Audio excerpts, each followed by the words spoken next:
नमस्ते दोस्तों, मैं सुनीता कुमारी। आज हम लोग जानेंगे तुलसीदास जी का रामचरितमानस से, जो कि 1574 ईस्वी में ये रामचरितमानस लिखा गया था। इसमें लिखने का जो समय था, अवधि था, जो 2 वर्ष 7 माह था। और हम लोग अभी जानेंगे संदर्भ, व्याख्या, विशेष और सीरीज 1 में आपको मिलेगा 3 दोहे, जिसमें व्याख्या, संदर्भ और विशेष भी इसमें आपको बताया जाएगा।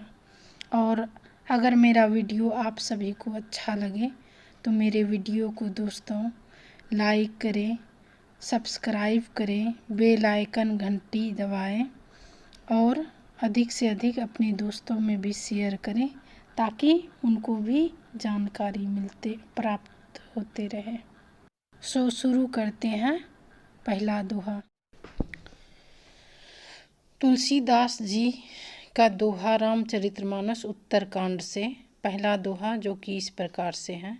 जय सगुन निर्गुण रूप, रूप अनूप भूप शिरोमणे, दस्कंद रादि प्रचंड निशिचर, प्रबल खलभुज बलहने, अवतार नर संसार भार, विभंजी दारुण दुख दहे, जय प्रणत पाल दयाल प्रभु, संयुक्त शक्ति नमामहे, तम विषम माया वश सुरासुर, नागनर अग जग हरे, भवपथ भ्रमत अति दिवस निशि, बहुकाल कर्म गुणानी भरे, जे नाथ करी करुणा बिलोके, त्रिविध दख ते निर्भय, भवछेद छेदन दक्ष, हम कह रक्ष राम नमामहे।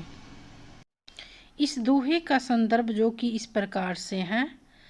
राज्य सिंहासन पर विराजमान रामचंद्र सीता की स्तुति करके सब देवताओं के जाने पर चारण वेशधारी चारों वेद उपस्थित हुए और राम का गुणगान करने लगे। व्याख्या जो कि इस प्रकार से है।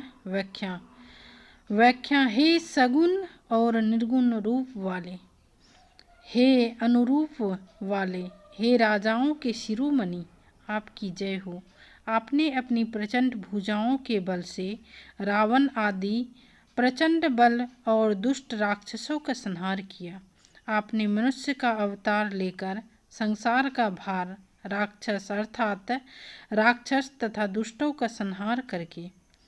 संहार करके मतलब मिटाकर सबके दुखों का दहन कर दिया, अर्थात दुख दूर कर दिए। हे शरणागत के रक्षक, हे दयाल प्रभु, हम आपकी शक्ति स्वरूपा जानकी सहित आपको नमस्कार करते हैं। हे हरि, सूर अर्थात देवता, असुर अर्थात राक्षस, नाग मतलब एक जाति, नर तथा समस्त चराचर आपकी प्रचंड माया के फेर में फंसे रहने के कारण काल कर्म और गुणों के चक्कर में पड़े हुए दिन रात सांसारिक आवागमन के मार्ग में भटकते फिर रहे हैं। हे नाथ, जिन्हें आपने एक बार भी करुणा की दृष्टि से देख लिया, वे तीनों तापों अर्थात कष्टों, दैहिक दैविक और भौतिक से तत्काल मुक्त हो गए। जन्म मरण के बंधन के सब दुख काटने में सक्षम हे राम, आप हमारी रक्षा कीजिए। हम आपको नमस्कार करते हैं। विशेष जो कि इस प्रकार से इस दोहे में निकलता है। यहाँ राम को निर्गुण ब्रह्म और सगुण में अवतार के रूप में चित्रित किया है। पहली पंक्ति में ध्वनि मैत्री दर्शनीय है। संस्कृत निष्ठ अवधि भाषा।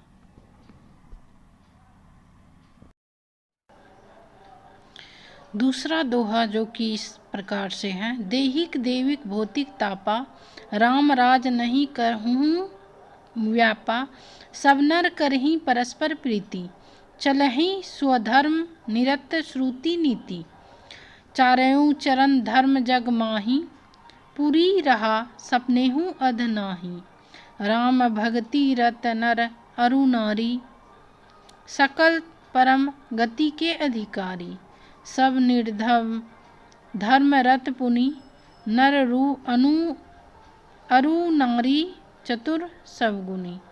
सब गुण गए पंडित सब ज्ञानी, सब कृतज्ञ नहीं कपट सयानी। राम राज ना भगेश सुनु, सच राचर जग माही। काल कर्म स्वभाव गुण, कृत दुख कहूँ नाही।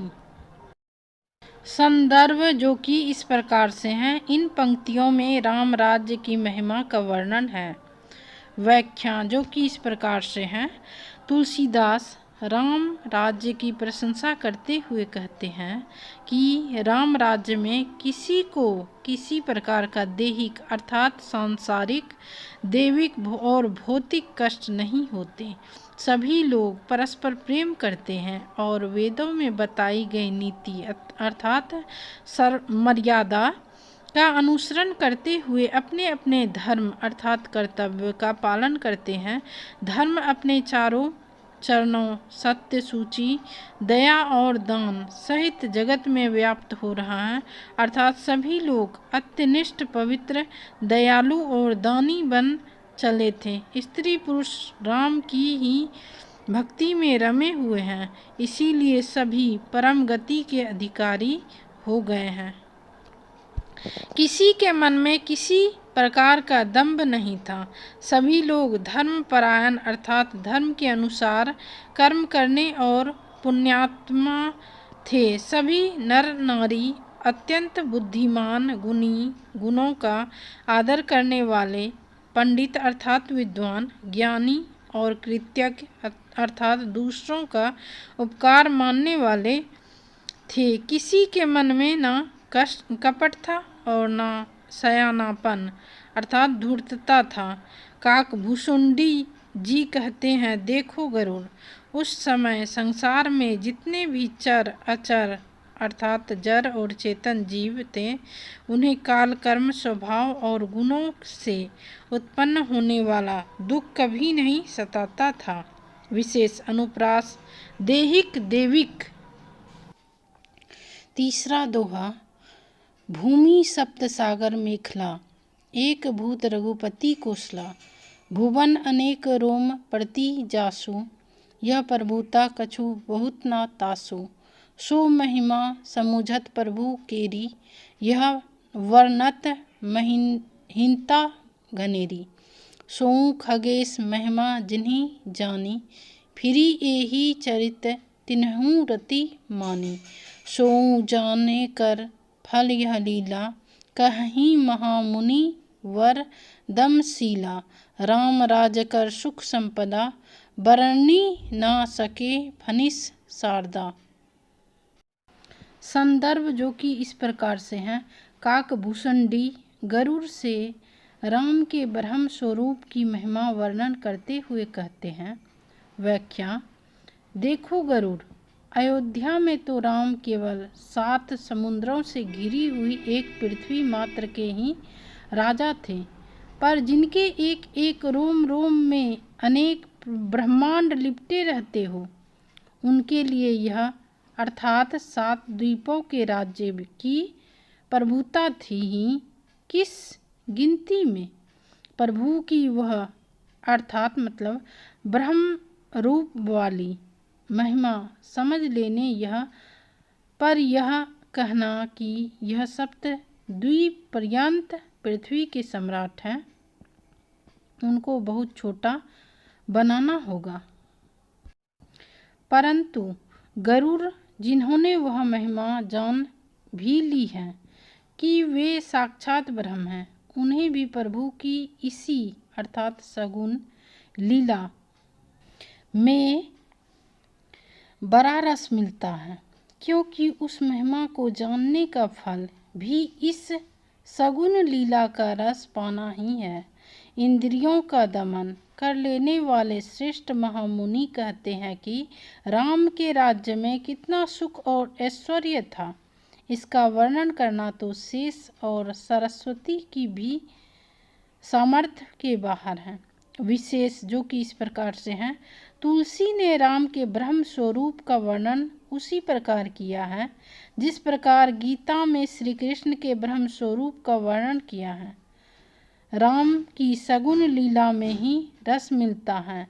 इस तथ्य से स्पष्ट है कि तुलसी राम के सगुन रूप के प्रति ही आस्था रखते थे। राम के ब्रह्म रूप का वर्णन करते हुए भी उनको सगुन लीला रूप ही अधिक सर्जन सुलभ लगा।